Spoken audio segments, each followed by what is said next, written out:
Donc le retour de cette coupe ici, je suppose que ça fait comme un peu d'émotion pour l'entraîneur de l'époque. Mais ça fait plaisir justement de la voir revenir au bercail, parce que ça signifie que nous avons un chez nous maintenant.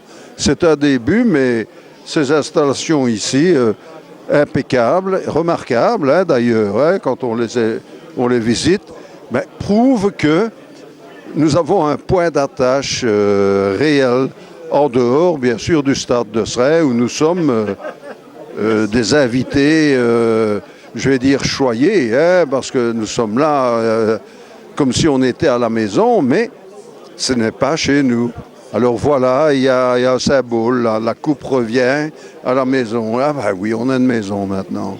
Alors maintenant, sur la victoire de 1990, un souvenir très précis ou une anecdote?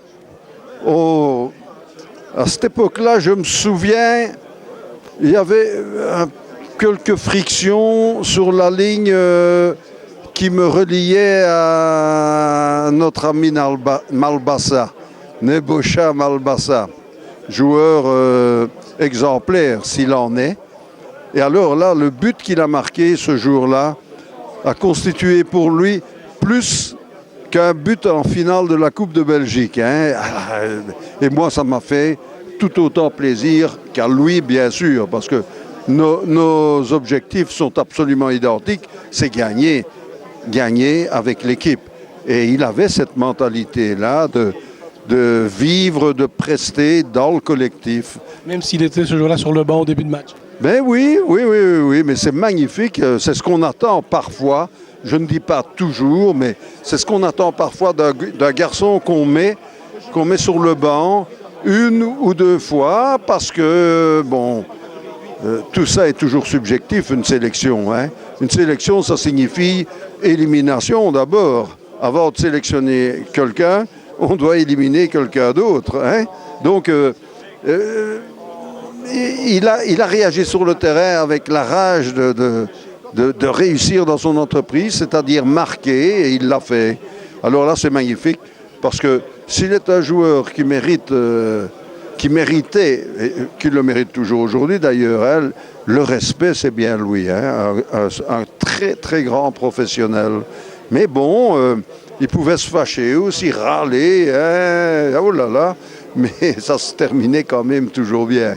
Voilà, mesdames, messieurs, chers amis, donc c'est avec beaucoup de plaisir que nous accueillons le football club liégeois dans ces nouveaux locaux sur la commune d'Ans. Et je pense que ça fera plaisir à tous les vrais rouges et bleus de savoir que ceci sera un instrument qui permettra au club de se mettre en ordre de bataille et d'avoir pour plus tard fin de saison un organigramme de combat qui est celui qui lui permettra sur le moyen terme de retrouver son lustre d'antan.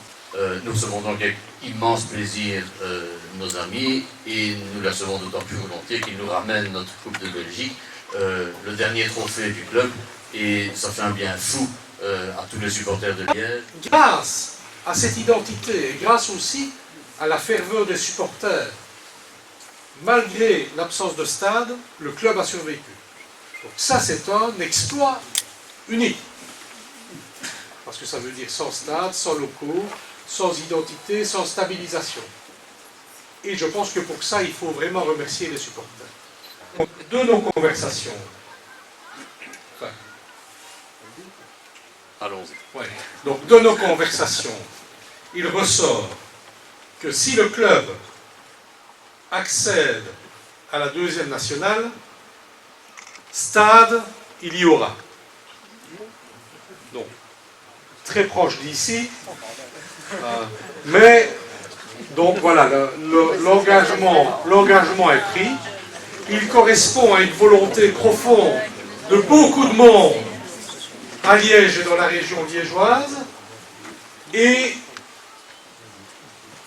la direction prise dans la gestion du club nous autorise à faire ce geste-là.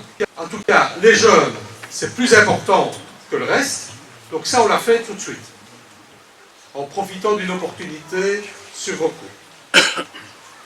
Le conseil communal s'est engagé là-dedans, tout parti confondu, avec Michel Delamotte qui est là, Christine Defresne qui est là, Roland qui est à la manœuvre, André Stroyen qui a veillé à l'argent, hein, on lui soutire un peu pour l'occasion, et demain, autre chose. Et voilà. Alors Luc, aujourd'hui c'est le retour de la Coupe de Belgique 90 dans les nouveaux locaux de Liège. C'est un moment un peu spécial parce qu'on se souvient que vous avez marqué le premier but à l'époque. Oui, je m'en souviens encore. Je crois que c'était un des buts les plus rapides en Coupe de Belgique, après 2 minutes. Mais c'était peut-être aussi le plus facile de ma carrière. Mais bon, il fallait être là au bon endroit, au bon moment. Donc voilà, je vois encore l'action au centre de Neskens là. Ballon passe devant le but, je suis au deuxième piquet, je la pousse dedans. Donc une joie immense. Et ça ne fait pas la seule parce que à la fin du match c'était la victoire et puis aussi le deuxième but de Neba Malbassa est amené sur une faute qu'on commet contre vous. C'est ça, mais je veux dire, ouais, le but de la victoire, il y a une faute sûrement en profondeur, Jean-Marie Houben donne, et Neba venait d'entrer, et Neba la met dedans, donc voilà. Je l'ai encore vu il n'y a pas longtemps sur YouTube, là, donc c'est toujours agréable à regarder, c'est toujours des bons moments qu'on n'oubliera jamais, donc voilà. Et qu'est-ce que vous inspire maintenant ce renouveau hein, qui se traduit ici par déjà de nouveaux locaux en entendant mieux? Qu'est-ce que ça inspire à un ancien? Mais j'espère que ça peut du renouveau. Je crois que Liège le mérite. Liège n'a pas toujours eu facile. Enfin, Liège le club, je veux dire. Maintenant, j'espère que c'est bien reparti parce que j'ai toujours suivi et je suis toujours un acharné. Et bon, quand on voit maintenant des beaux bureaux, une belle salle là pour les machines, etc. Quand on voyait avant comment on était livré, maintenant c'est vraiment très bien pour le club. J'espère que ça va continuer. On a entendu des bonnes nouvelles aujourd'hui.